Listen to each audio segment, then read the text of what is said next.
The NFL is terrified of the Buccaneers, and we'll be breaking down why in this video. The NFL season is starting tonight. Regular season has finally arrived, and now we'll be talking about why the Buccaneers, of all the teams in the NFC in particular, are a team that is threatening to make the Super Bowl, and why all the other NFL execs are thinking the same thing. I'm Sebastian from Buccaneers Digest. Welcome back, everybody. Sorry, my voice is a bit scratchy today, but overall, that's not going to stop us from discussing our Buccaneers at the start of the season. Make sure to subscribe. 95% of people are not subscribed who are watching. That's okay. Hit the bell, hit the button, join Bucs Digest, and we're right here. We're gonna talk about basically the season and everything that we need to get ready for. We have our first game on Sunday at 1 p.m. Eastern. We'll be live streaming that game here on the channel, so look out for that. I'm really excited about that and just seeing everybody there. And we're going to go for 2,000 subscribers. We're trying to build that community. We're doing a great job. We passed 1,500, but we're going to keep building, though, guys.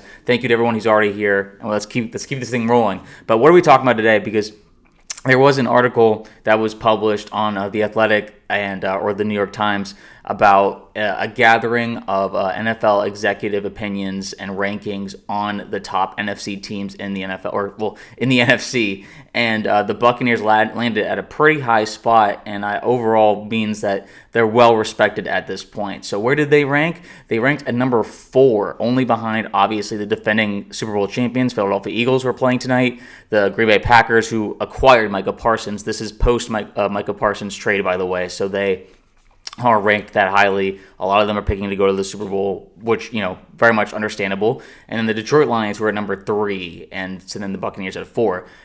To me, debatable. I think I would put the Buccaneers ahead of the Lions, considering what they lost into the coordinator section. But overall, you can make the same argument with the Buccaneers, like we have another coordinator change and all that. So anyway, the Buccaneers are in the top tier of the NFC and are looking to be really stamped in as contending teams every year in, year out, just an annual contender.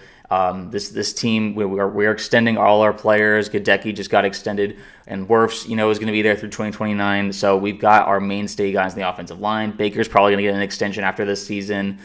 We have really young receivers learning from Godwin and Evans, and it's just really, really exciting times to be a Bucs fan. But overall, what does this ranking mean exactly? Well, there was a bit of a breakdown here. The average ranking was 4.4, so it makes sense that they ended up landing at 4 from the executives. It was 8 executives from the NFL who were polled on this. And what does it mean with executives? It means that these guys they have backgrounds ranging from personnel evaluation, contracts, analytics, strategy, just people who are in NFL buildings, surrounded by, conversations with players, with coaches, and just getting kind of like a consensus on what the vibes are around the feelings towards these teams. But overall, this is what they had to say. The Athletic article said about the Buccaneers being ranked 4th. They said 1 year ago, when the Buccaneers were coming off a 3rd consecutive NFC South title, execs ranked Tampa Bay between 7th and 11th in the NFC on all ballots. Winning a 4th division title in a row, led by the NFL's 4th ranked offense by EPA per play, has made believers, with all 8 execs ranking the Buccaneers between 3rd and 6th entering 2025. There's a quote here that says, "I think their only weakness is the secondary," one of the execs slotting Tampa Bay 4th in the NFC said. And then they said, "Having a first-time offensive coordinator for a 3rd consecutive season would be scarier if newbies Dave Canales and Liam Cohen hadn't parlayed 1-year stints into head coaching jobs." I think that's a very it's a good point, because Baker is making head coaches out of all of his coordinators so far. I mean, both guys in the past. And who's to say that Grizzard the Wizard isn't going to be, or Grizz the Wiz, as people like to say, isn't going to be the next guy on the block. And I think the reason why that happens, particularly with the Buccaneers, is Todd Bowles is so specifically a defensive-minded head coach, that they know the offensive success, yes, a lot to do with Baker, but it's also because these offensive minds that we've brought in have been doing really good jobs of developing him and bringing him back to like the Baker's best and making him into a better version of himself and really commanding a really, really well-oiled machine of an offense. I mean, I would argue that Liam Cohen was leaps and bounds better than Dave Canales, even though, no disrespect to Dave, and, but I can't wish him that much of success in Carolina being a division rival. But overall, that's kind of why these coordinators are getting poached from the Bucs, is because they know it's not really Bowles who's really making that offense successful, especially with our first year where he was the head coach, and we had Brian Leftwich as our offensive coordinator with Brady, and Brady was basically having to pull off 2-minute drives to really save those games, and Leftwich was really giving us nothing, and we kind of earned our comeuppance getting blown out in the playoffs because it's just our offense was incapable of doing anything. And so he was the one coordinator who really didn't end up getting like any job. I think he might be on like the Colorado Buffaloes now or something. But anyway, he really struggled to find another job afterwards because that offense was anemic, and we had one of the worst run offenses or rushing offenses in NFL history. So we've come a long way in the past couple of years, and so overall, that's kind of what people's minds are, is that, okay, we're producing really good offensive minds. We're hiring them. Josh Grizzard was underneath Liam Cohen, the passing game coordinator. He was calling a lot of third down plays, and we were the best third down offense in the league last year, which is really, really exciting. So overall, I there's a lot to look forward to with that part of the offense going to be a big part of this year. If that same type of play calling is happening with all 3 downs, who's to say they won't even be better this year? And then obviously defense, they mentioned secondary. There's some concerns there, and we've talked about that ad nauseum on this channel, where it's like really young, really injured, and the veterans there are not the most reliable, specifically Jamel Dean.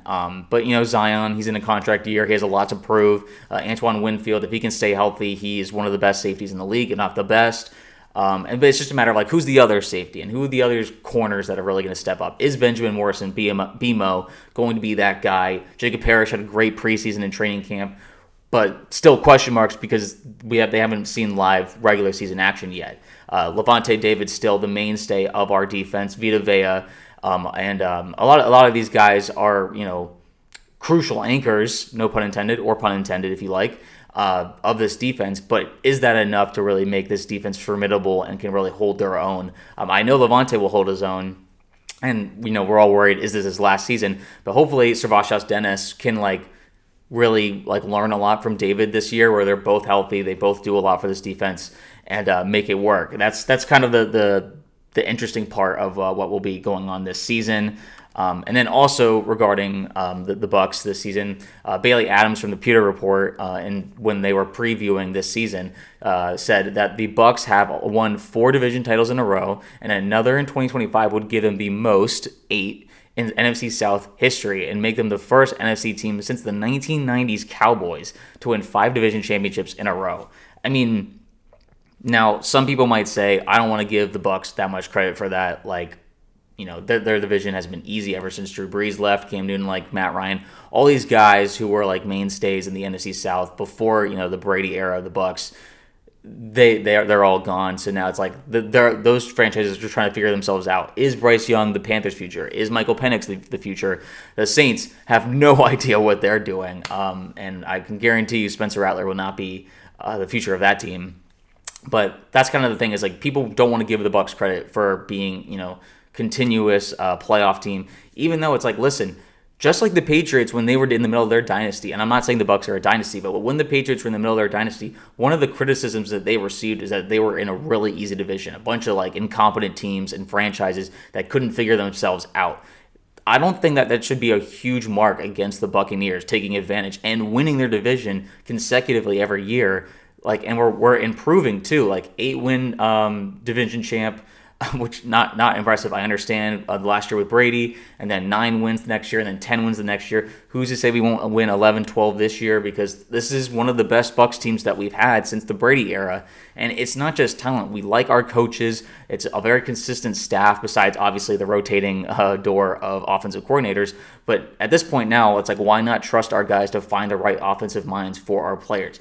We're scouting and drafting extremely well. The Bucs right now are still the highest percentage homegrown roster in the NFL, and that means that like who we draft stays with the team. We don't use a lot of free agents. We don't take people from other teams to kind of fill in our roster and help us out. I mean, we still do that, obviously. We get Hassan Reddick to help us out, but like percentage-wise of our roster, these are all guys drafted by the Bucs and developed by the Bucs, which I think is fantastic, and it's a testament to this franchise becoming one of the best developmental teams in the league. And I think that's really going to pay dividends for them this season, where these guys know the system, they know these players, they have great chemistry, they know what each other are thinking. There's not going to be a lot of discombobulation because Todd Bowles has been coach for a while, as he's going into his 4th season now, and he just got extended, so he feels confident in his security here with Tampa. Same thing with Jason Licht. A lot of these guys are getting extended, so it's a really exciting time that like no one's really worried about their place with this franchise. Everyone feels very confident that like this is our leadership and this is our team. We have our quarterback, our Bucky Irving, this is a sensation. Mike Evans, Hall of Famer. Tristan Wirfs, probably a Hall of Famer. Lavonte David, Hall of Famer. Like, we have awesome leaders on both sides of the ball, and really like huge pieces that can make game-changing plays. And obviously, the depth is the worry for this team, and that's a worry for a lot of teams. But overall, that's kind of what is the deal with the Bucs right now. And then going back to the article from The Athletic, there was a quote from one of the execs saying, "What's new? They are running the same offense. The scheme should carry over under Josh Grizzard, who was promoted after Cohen left for Jacksonville." That same exec said, "My rookie of the year non-quarterback is the receiver they took, Emeka Egbuka." Another exec said, "They'll get Chris Godwin back at some point. They'll get healthier on the offensive line." And I think this is a really important thing to recognize, is that this team isn't going, like, I mean, you never know, and knock on wood, I'm knocking on wood right now, that, they won't sustain more injuries earlier in the season, but we're going to be bringing back star players like Wirfs and Godwin like after the first few games. And if we can get wins, against Atlanta, against the Texans, I mean, the Jets you should win that game, but you never know, any given Sunday. But anyway, get wins against these teams without our star players. We get those guys back. This team is going to be so dangerous on like the stretch to like towards the playoffs.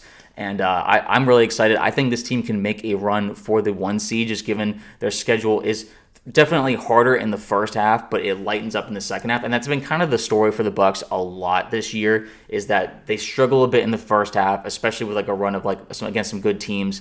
Last year was a 4-game losing skid, but we overcame that by basically winning the rest of our games the regular season, besides that one slip up with the Dallas Cowboys. But like this team knows how to take advantage of playing against bad teams. And I don't care if people think, like I said, bad division. I don't care if they knock that against us.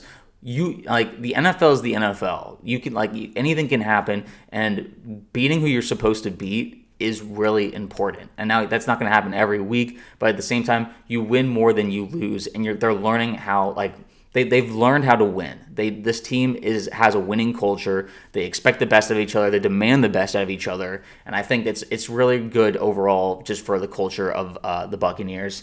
It's good for the fans. We expect greatness. They expect greatness out of themselves.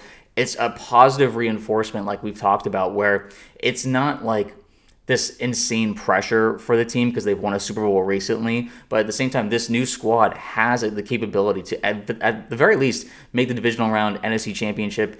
But all of us are saying why not us? Baker is a dark horse MVP candidate because of the weapons he has. It's just the only question mark is Josh Grizzard going to be the same caliber of offensive coordinator as Liam Cohen? I think if he's 75 to 80% of the offensive coordinator that Cohen was, we will be in great hands, because we have even more weapons than we did last year, and even more continuity and confidence that, listen, Bucky will be the main guy from the beginning. There's not going to be any questions about who's the starting running back. Like, he will be off to a start. I have Bucky on a ton of my fantasy teams for a reason, because I have that much confidence, and the team does too. Look at Teddy Bridgewater throwing him a fade route touchdown pass in the preseason. Like, if he's a passing threat along with a rushing threat, there's no reason why this guy can't win Offensive Player of the Year.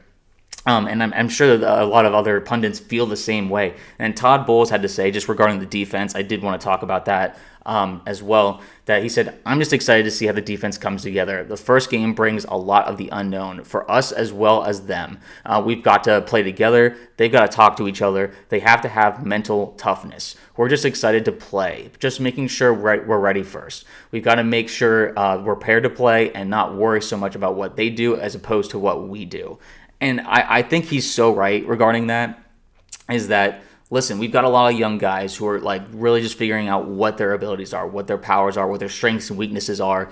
So there's going to be a lot of figuring that stuff out. And that goes for every NFL team. It's not like, everyone knows who their identity is week one. I mean, maybe the Eagles do, or maybe the Lions do. But like the Lions, they're dealing with 2 new coordinators too. So it's like, the Bucs, we have an identity overall. We know that we have playmakers, and we have really good scouts who draft really well. Emeka Egbuka is going to be, like the guy said, he is a dark horse for Offensive Rookie of the Year. I think that it's very possible, especially with the injuries that we've sustained on the wide receiver room early on with Godwin and Jalen McMillan. There's no reason why Emeka can't absolutely go crazy with Mike Evans right next to him, Bucky Irving, and Cade Otton. Like, all these guys are going to open up the field for Emeka. And he just seems like just another Chris Godwin prototype, just the same type of receiver who loves to do possession catches and get a lot of yards after catch. And I really am excited about it. Jacob Parrish, I'm also really excited to see, because he was outstanding in training camp and preseason.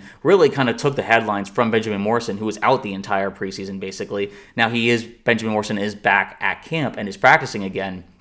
But right now, he's probably going to get limited snaps, if any, during the Atlanta game. So it's really going to be like Jacob Parrish's time to shine and really prove, okay, I can be the corner that you thought that BMO was going to be. And who's to say that they're not both great? Honestly, I have confidence that they both will be able to prove that.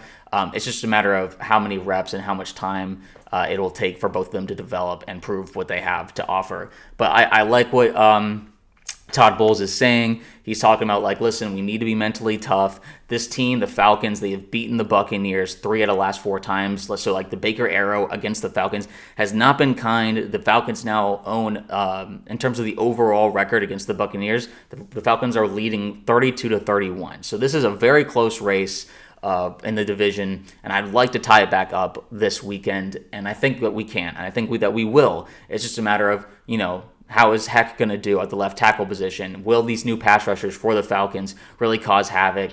Devin Lloyd, does he still have anything still left in him at linebacker for the Falcons? There's just a lot of really interesting things that are going to be happening.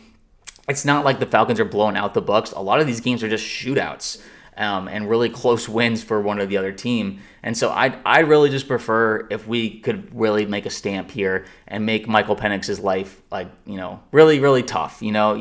Because we haven't faced him yet. It was all Kirk Cousins, which is pretty embarrassing if we think about it, that all the other teams in the NFL seem to get the best of Kirk Cousins besides the Eagles and the Bucs, which is really bizarre, but that's how it happens. Nick Foles seemed to own the Patriots. So that's kind of what I'm interested in, is how are we going to deal with Michael Penix? Will the defense have a good day, or will they struggle once again? And will the Bucs offense just look just as dominant as they did last year? I expect it to be a slow ramp up. We're still figuring things out. I don't think it'll be as easy or simple as the Washington opener last year, where it was just good vibes the entire game. This time around, I think it's a bit more stressful, a bit more scary. But at the same time, I expect a lot out of the defense and to really make Michael sweat quite a bit. We'll see what happens, but I have a lot of confidence. And so now I want to take it to you guys to comment down below. What are your expectations for this weekend and for this season? Do you expect more out of the offense or the defense? Do you expect a downgrade in either position or either side of the ball? I'm also really excited. I think the special teams could be a sneaky weapon for the Buccaneers, that they could be using the kick return to really get good field position. We've proven in the preseason that these guys have really good opportunities to, do a good return, I should say. And then Chase has been an awesome, excellent, consistent kicker for us. We have a good punter now in Pinion. Oh, I'm forgetting his name. I'm sorry. But we have a good punter now. And overall, these things are really collectively going to create a good mainstay and reliability for the Buccaneers. So just let me know below, where is your biggest confidence for the Buccaneers team, and where is your biggest worry? As the pundits said with The Athletic, that the Buccaneers' biggest worry for them is the secondary. I think I would agree. And my biggest strength and my biggest confidence is in the passing game, and it's the depth we have on the offense. So, but yeah, let me know below. Do you think that we'll beat the Falcons this weekend? We will be live streaming, so make sure to be here for that. We'll be talking about the game all through the chat and everything. I can't wait to be talking with you guys and how that everything's going to go there. I do believe that we will win that game, and because Baker's waiting to get his comeback against the Falcons. He got burned by them a couple times. The last game we had the Falcons, we didn't have Godwin or Evans. I don't like to make excuses, but that was just kind of a weird time. And I'm expecting big things out of the Bucs this game. So I will take it to you guys, send it to you guys. Let me know below what your expectations are, and I will see you in the next video.